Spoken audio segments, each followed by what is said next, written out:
believe in yourself. If you can believe you can do it, you can do it.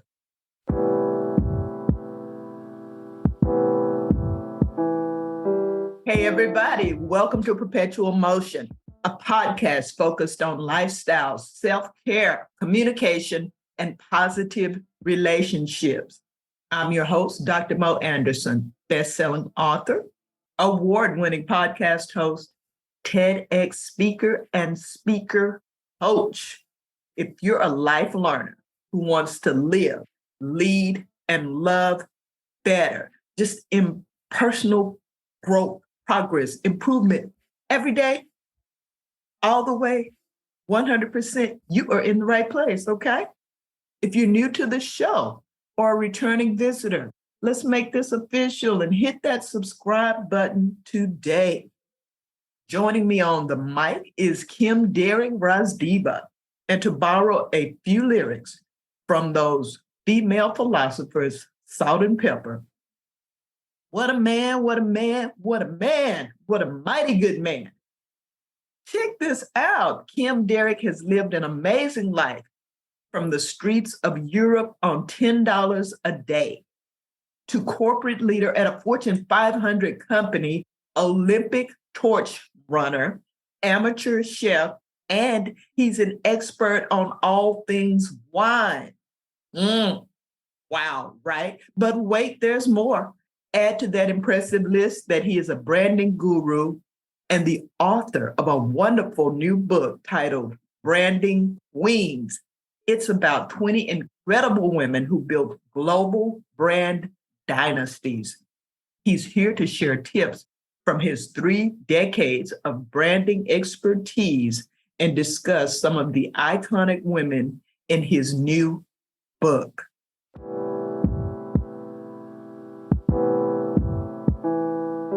Welcome, Kim. Thank you very much, Dr. Mo. I'm really excited to be here with you today. So start asking me questions. All right, let's do it. Let's start with your background, which is pretty amazing. I touched on it a bit in the intro, but please tell us more about your work helping Fortune 500 companies with their advertising and marketing campaigns. So I actually started off in economics. So I took a degree in economics. I thought, you know what, business is the most important thing. So I started there, and I quickly understood that there was this world called marketing, and I really got excited in advertising and sales promotions. And so I started actually working in the oil industry downstream, and then I actually went to an agency because I thought, if you really want to understand this stuff, you got to start from ground zero. So okay. I went, worked in an advertising agency. The first agency I worked for was Ogilvy and Mather, one of the world's largest agencies in the world. They had an awesome training program as well that I still use today. The things I learned, David Ogilvy, one of the founders or the fathers of marketing. At least I would call him that. And so I went to work on numerous different organizations and companies, small ones, nonprofits, large organizations. And then I actually went from sort of agency side to client side.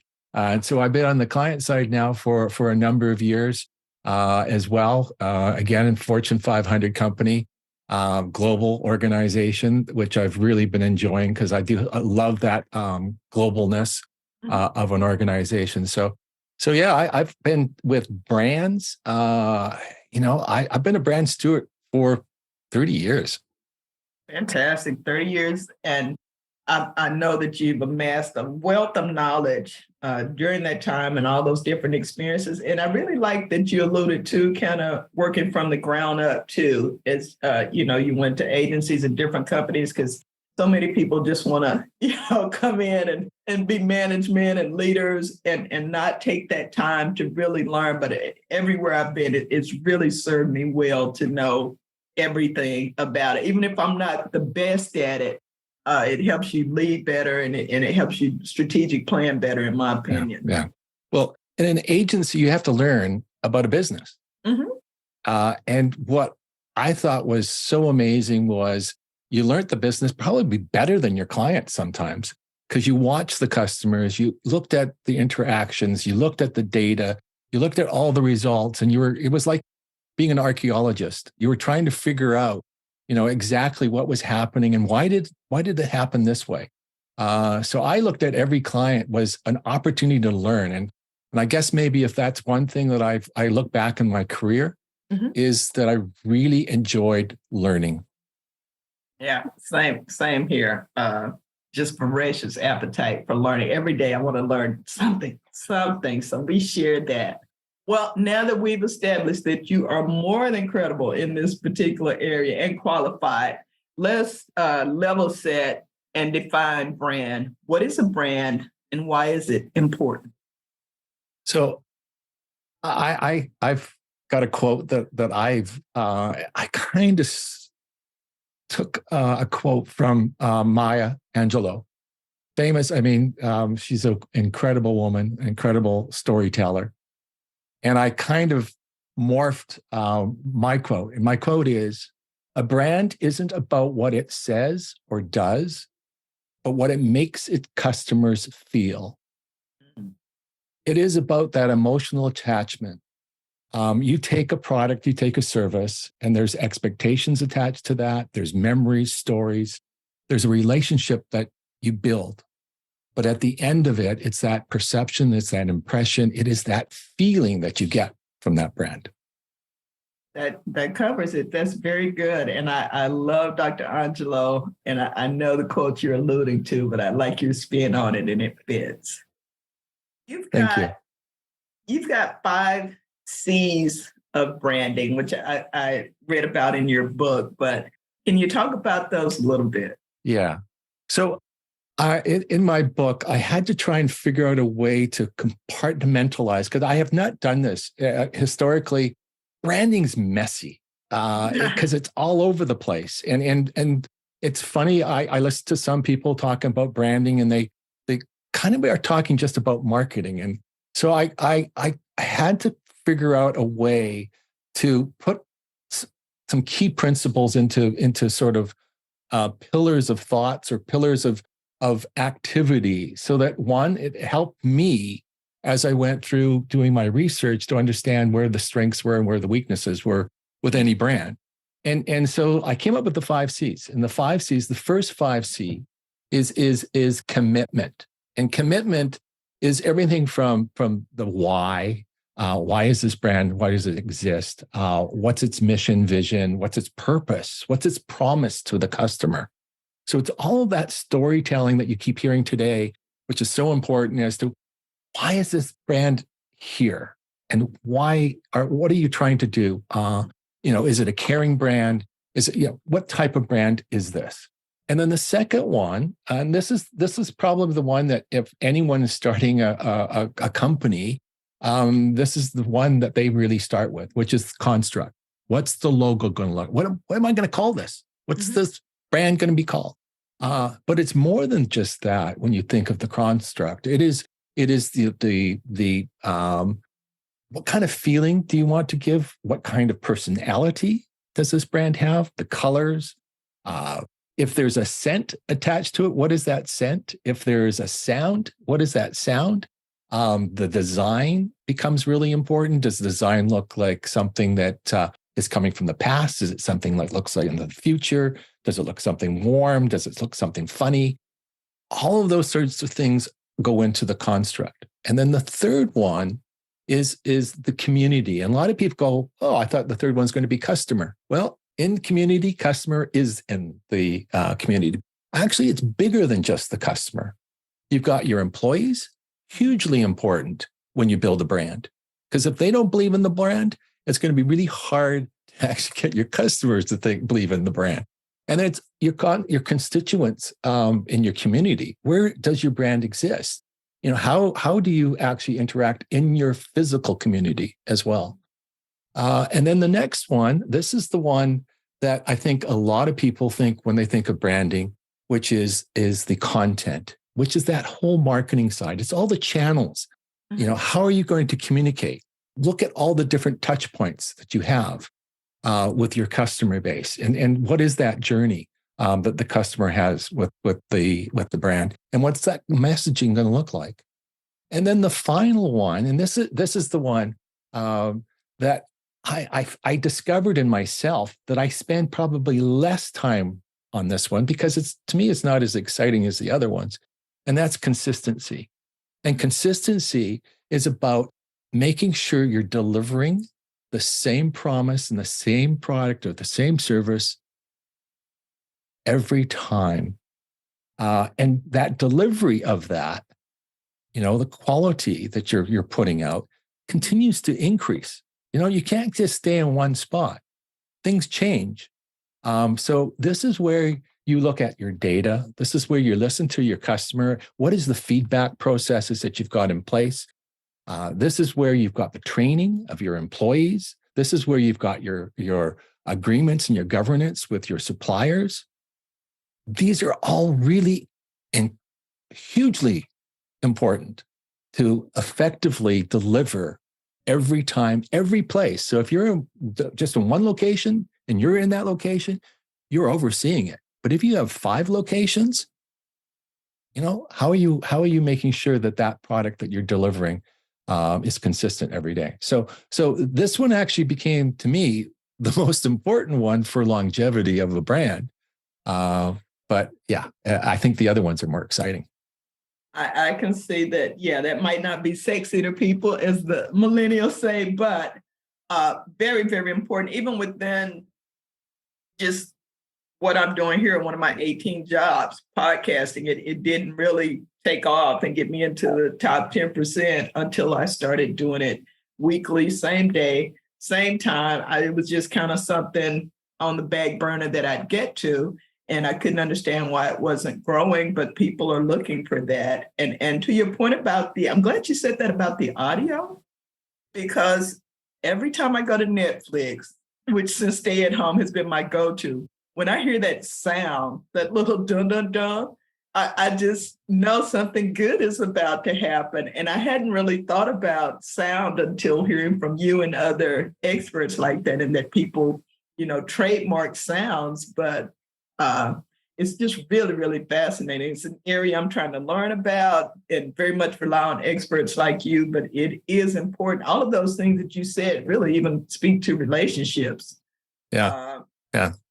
And keeping those, and that's my big thing, communication and relationships. So those can apply, folks. If you're not branding, listen to those 5 C's and apply them to your lifestyle, and you'll see some improvement big time. I really like that.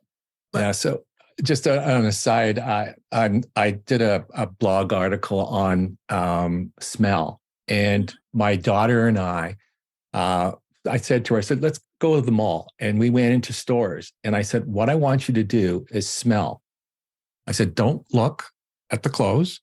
I just want you to just smell and see if you can pick up any scent in the store. And we went from store to store to store, and actually amazing the different smells that are out there. I mean, Hugo Boss, for example, there is a real interesting scent there. Very distinctive. Yeah. Tiffany's.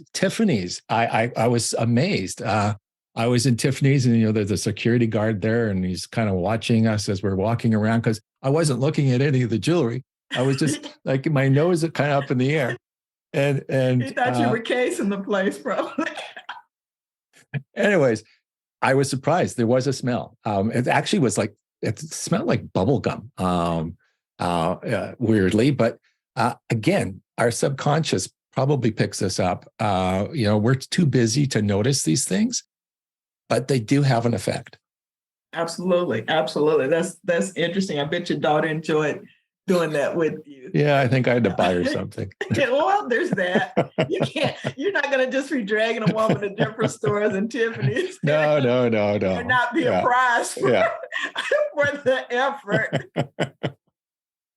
Yeah, I think I bought her something from Gap. All right, that works. Speaking of daughters and women consume over 75% of brands, but fewer are brand builders for a myriad of reasons. from your experience and the research you did to write the book, share some of the unique strengths and characteristics that women rely on to build their brands.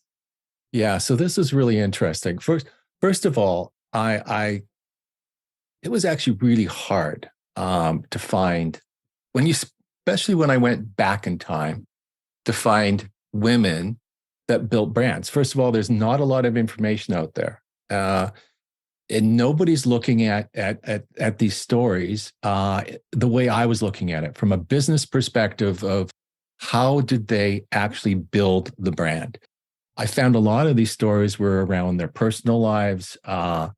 It was more of a fictional book, or felt like a fictional book, than it was a business book. And so that was the first thing I noticed. But I tried to look for women that had been I could find evidence that they were actually building the brand, that they didn't have other people doing it for them, that they were actively involved in what this brand represented, what it stood for. When I go through the 5 C's, they were touching all 5. In a lot of cases, their brands were them. And when I mean by them, their name was on that brand. JC Walker. CJ, Madam CJ Walker. Sorry. I was testing to see if you'd read the book. I've read the book about her as well by her granddaughter, Amelia Bondos.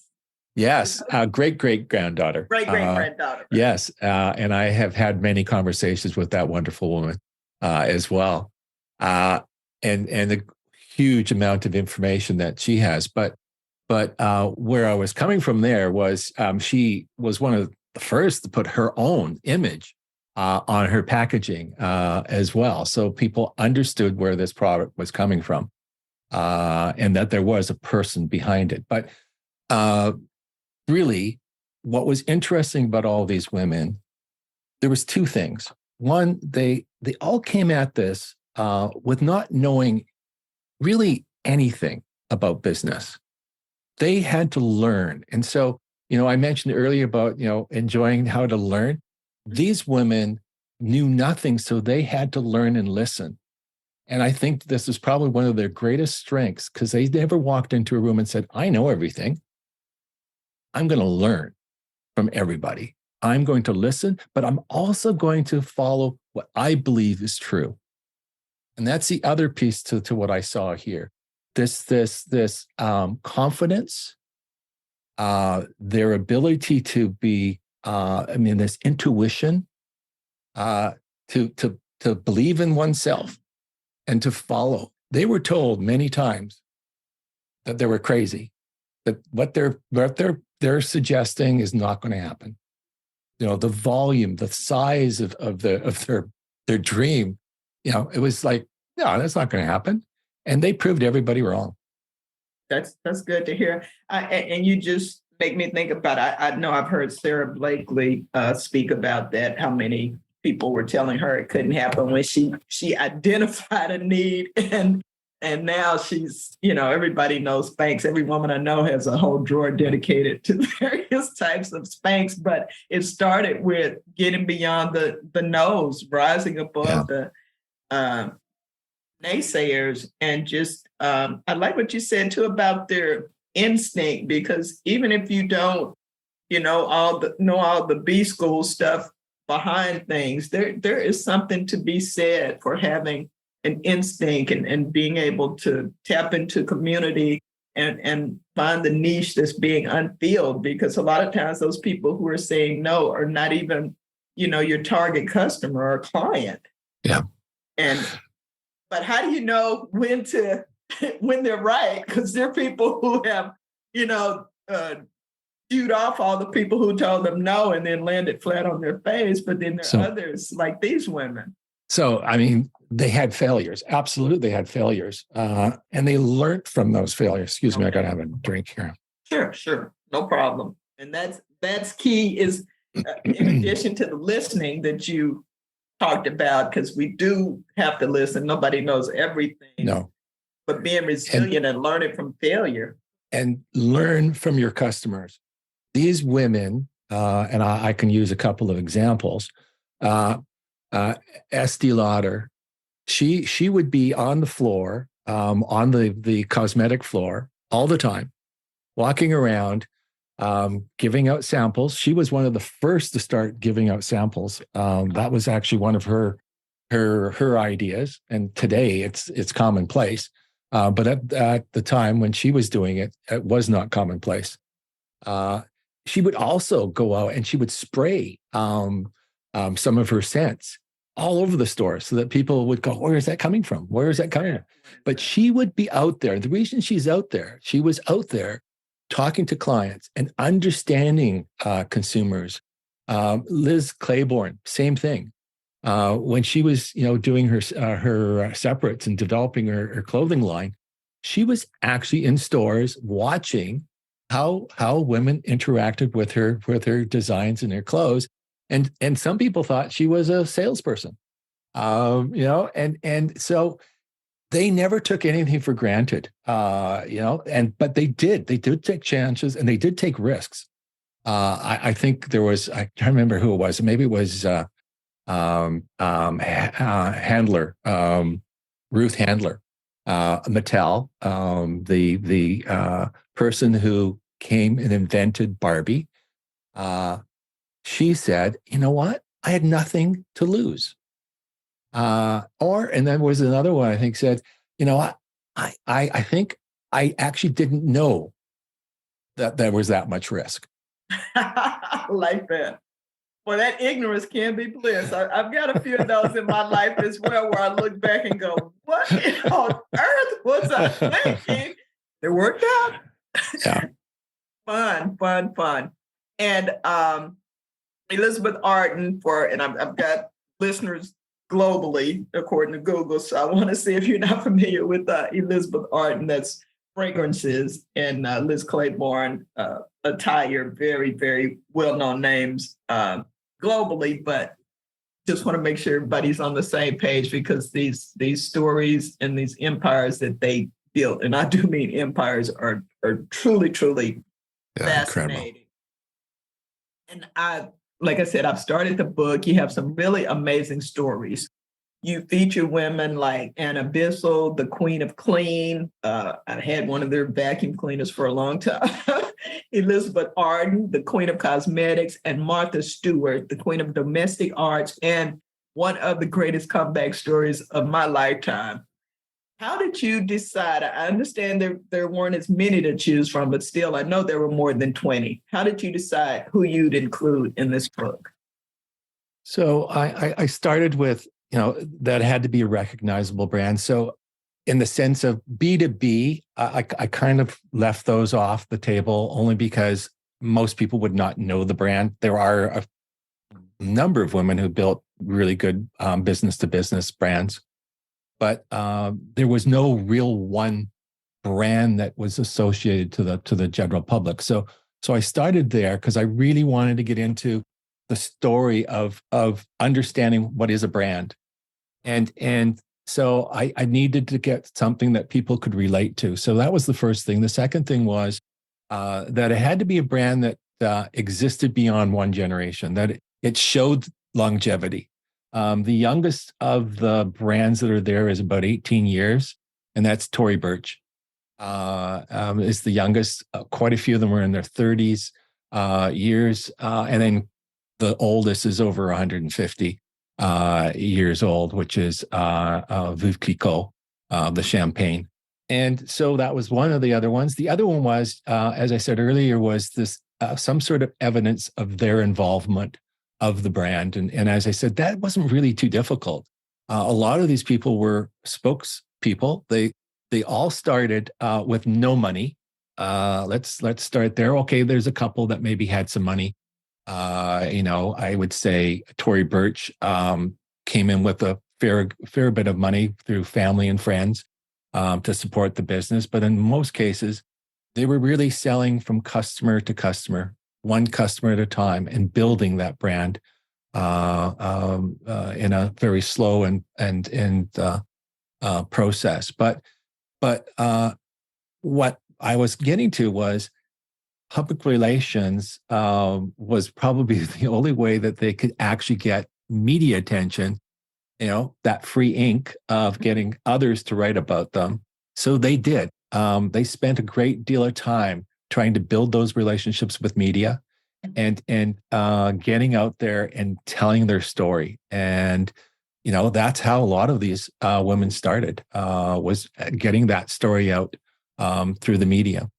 And so that was the other one. And then the final one was that there was enough evidence that I had about what they did and what were some of the things that did from an advertising perspective, from a promotional marketing as well. Okay. A question comes to mind that I hadn't planned to ask, but as we're talking, I'm thinking about financing as well, because there are so many stories now from fintech to other places about the difficulty women are still having in getting investors into really great ideas and really great businesses. Do you have any insights on how these women overcame those challenges? You mentioned Tory Burch had, but the others did not. It was really hard. I tried to find some of that information, but a lot, if not most of these, all started off as a private company. So there was no documentation that had to be publicly put out there until they became a public company. And then you can start looking at their tax submissions and reports.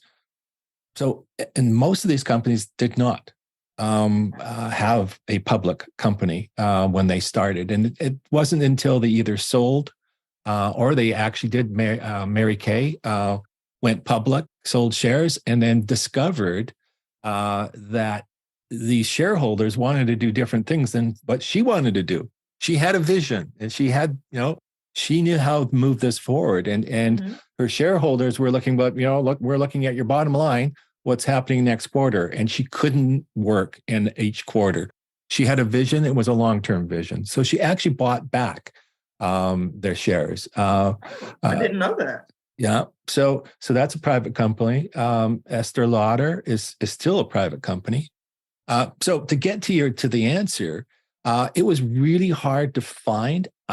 The sense I had in a lot of cases where they were getting monies from family members. Debbie Fields, great example, Fields Cookies. Right. Mrs. Fields Cookies. She had a business plan, went to bank to bank to bank. Her husband came with her. Here's the sad part.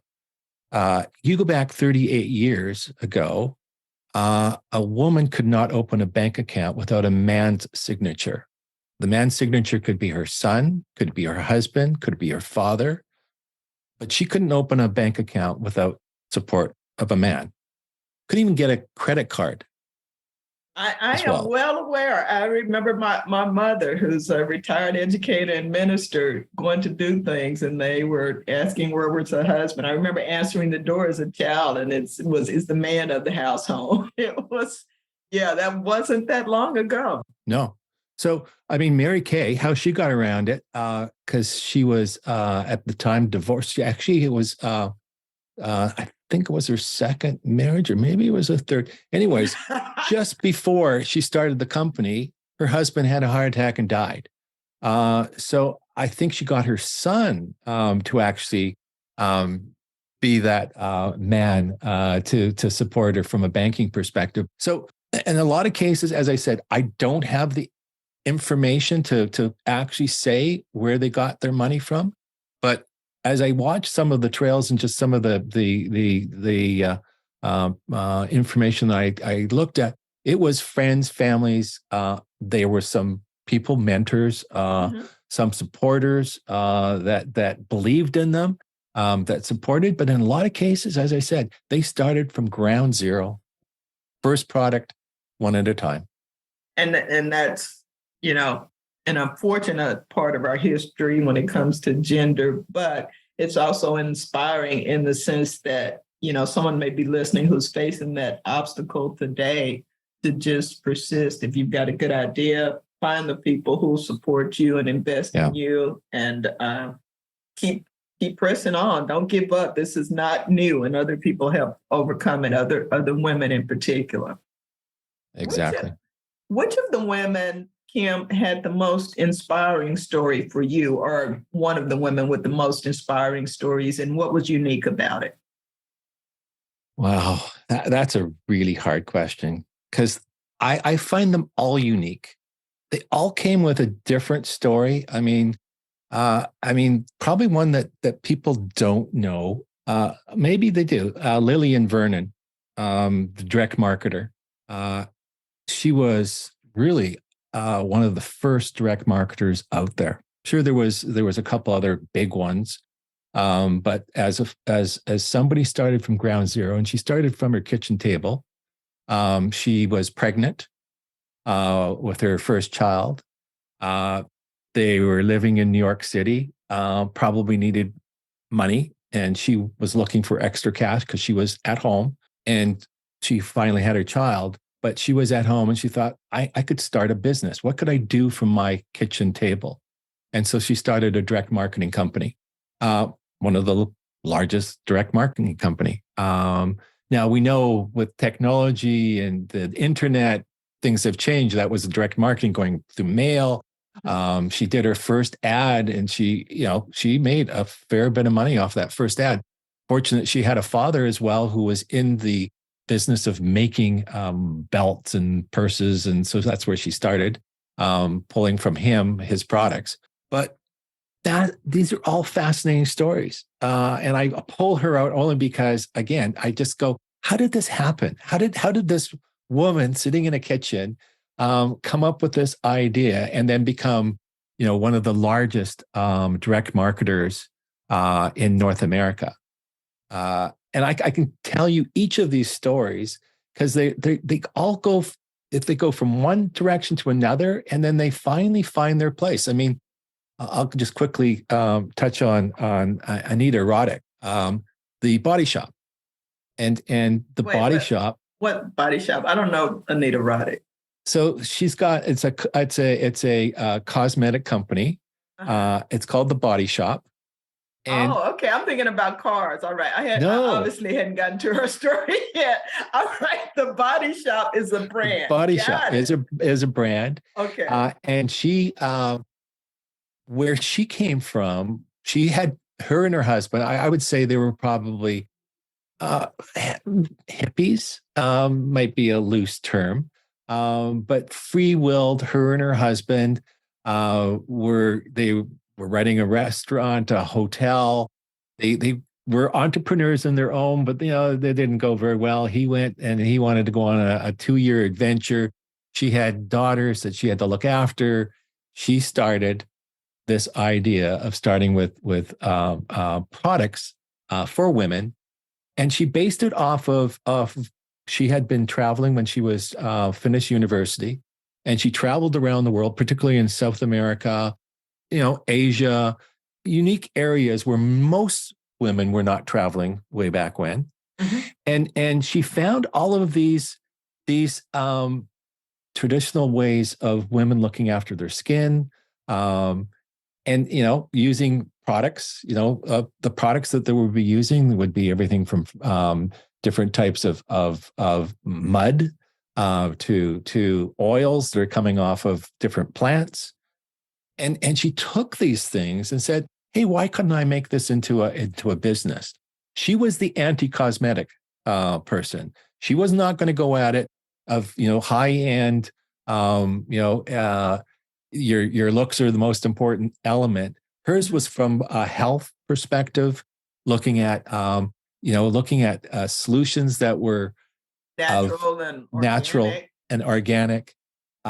So she started this, and what was really interesting is funny part to the story is she couldn't afford enough containers because she would get the stuff built or made in big containers, and she found a supplier that was able to make her products, and then she would put it into small bottles to sell. and she couldn't afford, her shelf was half empty because she couldn't afford enough bottles to fill all the shelves. So what she told her customers was, when you finish the product, if you bring it back in, I will do a refill and it'll be at a discount because you don't have to get another bottle. Clever. So that's how she started her whole recycling program. And she became a force in the nonprofit world. One of her major campaigns that she worked with was with Greenpeace on Save the Whale. She was also very active and animal testings, or not using animals for testing of cosmetics. So she was on the forefront of that as well. So again, fascinating story of how somebody started, and they just started, I needed to make money to look after my daughters. And she saw a unique perspective of what she had learned from her travels. And she built it's around the world business. Amazing. Did you see a philanthropic element for most of the? Great question, because what I did see was in all of them, there was an element of caring. So today we hear about, caring brands. Right. Well, they did it without even any idea of what they were doing. And I say caring brands. They were caring brands not only to their customers, but to their employees. Some of them were the first with benefits program. Ann Bissell is a great example where her employees were just as important as her customers. One of the first to build a number of benefit programs for her employees. Again, as I said, all these are really interesting stories because they came from their own position, and they were the customer in a lot of cases. And so they cared about what they were doing, and it showed. And in most cases, in particular their customers or their employees, they went out their way to make sure that they were also cared for. And I think that's wonderful. Of the two I'm most familiar with, Mary Kay and Madam C.J. Walker. And I Yes. think about Ebbie Halliday. I also am particularly impressed that they gave so many opportunities to women. Even though their target customers, the consumers, were going to be female, they didn't have to hire women and give them leadership roles. And they, Mary Kay at one point was credited with helping more women rise up out of poverty than anyone else, even any government program. So that's another way too that they had a really great impact on us. Yes. That's generational legacy. And I'm just so excited that you chose to write about branding queens. Maybe your next book is going to be Branding Kings, but thank you for illuminating the stories of these women. Even as we're talking, I'm going, really? Wow. Okay. And I consider myself a cultural historian, but there's just so many great stories out there that don't get told. And I mean, we all know the Jobs story, and it gets told over and over, but these stories need to be told as well. And which is, I'm leading up to a point with my long rambling. I'm known for that. It's part of my charm. You mentioned earlier that you have a daughter. I think you have three children, right? Yeah. Daughters, sons. So the two oldest are daughters, and the third one is a boy. Okay. He came late into the picture. Oh, and I bet he's cherished too with two older sisters. Well, he has three moms. That's what I was thinking. That's what I was getting to. Yeah. So after my question is, as a father of daughters, adult or whatever age, after learning what you did, I mean, you knew branding, but immersing yourself in Branding Queens, has it changed anything about the way you parent? I hope not, because I've always felt equality in my household. When I grew up, my mother started working. She actually started selling Avon. So, Mary Kay, Avon, it's the same. And I still remember when she started this business. And it's, it's like an entrepreneur by themselves, because you've got to, you build your customer base, you go out there, and I remember her doing her deliveries as a kid, and I was young, and sitting in the car with my sister as we waited for her to go, into a home and drop off and do a little sales pitch and then come back in the car. And she was so proud of what she was doing. And I was proud that my mother was working, but I grew up in a household that was two family members that were working. And, the first person that came back into the house in the afternoon or the evening. So generally it would be my dad sometimes would come in earlier than us coming back from school, or my sister and I coming back from school, but we had to start the dinner. So my mother always put out the recipe and the ingredients, and it was over to whoever walked into the door to start it. And so I grew up in an environment that everybody was responsible. There was no one person that was in charge. Everybody seemed to be in charge. So I've taken that approach to my upbringing with my children. And the only thing that I've always said to my kids is believe in yourself. If you can believe you can do it, you can do it. And it is so easy to say. It is so hard to actually get people to think that way. And that has been my goal. And I look at all of these women and I go, this is proof. And all of these women, this is proof that they believed in what they could do, and they could. And even when everyone else said they couldn't, they could. And so, and again, I did not walk in there when I started writing this to say that's going to be one of the ingredients to their success. But it was one of the things that I thought was really important to teach to my kids. And I don't know if I've succeeded. There's some days I see that there's doubt, and I keep going, why are you doubting yourself? You shouldn't be doubting yourself. Well, and that's human. And it's also, there's so much out there, from social media to television to even well-intended friends, to feed into that doubt of yourself, which is why we need stories like yours to remind us that we can overcome obstacles. And even if we fail, it's only the opportunity to begin again. Yeah. Well, before we wrap up, personal branding. You're not doing corporate branding, your business branding. Personal branding is a very hot topic. That's all everybody's talking about. My brand, my brand, my brand. What is your view on personal branding? So I have a mixed view on personal branding. I think maybe people should be spending probably less time thinking about it. Maybe think about a really good resume. I think would be a probably more appropriate for most people. I do get people that are consultants that want to be thought leaders. Sure, okay, then you may have to start formulating and maybe following the 5 C's to a degree. But I think you got to step back first and go, who is my target audience, and how big is that target audience? And do you need to go through the structure of a brand completely? I go to Queen Elizabeth, who's in the book, and I look at her, and she was a brand. She was so structured in what she presented to the world. I don't think I'd want to be that way. I don't think most people want to be that so structured into a box. And so, and again, maybe we're just using the word branding loosely, and that's possible as well for some people. But if you're going to be a true brand, it's like a box of cornflakes. It's not multidimensional. We as humans are far more complex than a brand.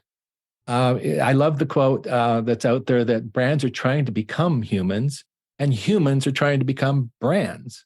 And so I kind of just caution people, like, if you've got 100 clients and you're going to build it maybe for another 50, do you need to be a brand? Sure, you need a logo, you need a name, you need a business. There's some pieces that you need, but do you need all 5 C's?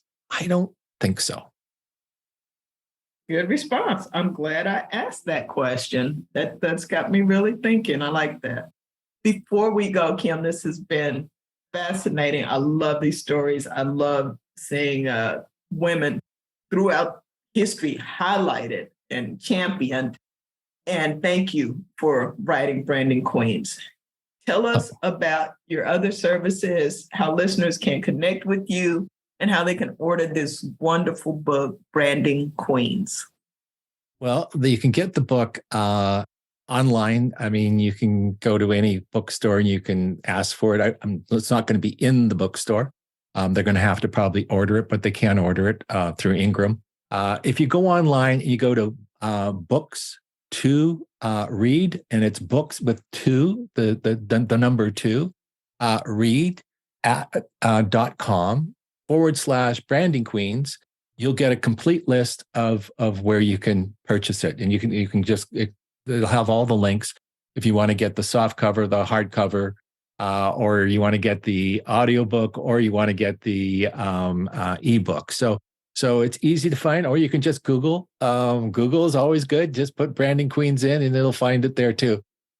Easy there. And if you want to get a hold of me, I'm on LinkedIn. I'm also on Facebook and Instagram as well.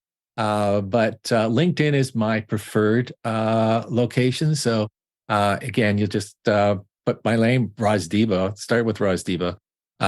There's not a lot of Roz Dibas out there, trust me. And you'll find me. Wonderful, wonderful. Thank you, Kim Derrick, Roz Diba.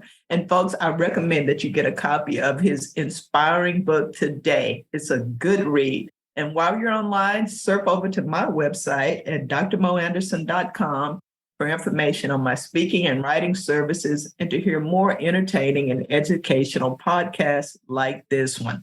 I'll be here next week, and I hope you'll join me. Thank you. And wasn't that a great program? Oh, love that episode. I enjoyed it. I hope you did too. Please remember to like, subscribe, and share. Learn more about me on my website, drmoanderson.com. That's MOE. You can read book excerpts, watch videos, learn about my services that I offer, and book me for a speaking engagement. I'd love to talk with your group, and I'd love to work with you. So until the next time, review, renew, and renew. Thank you.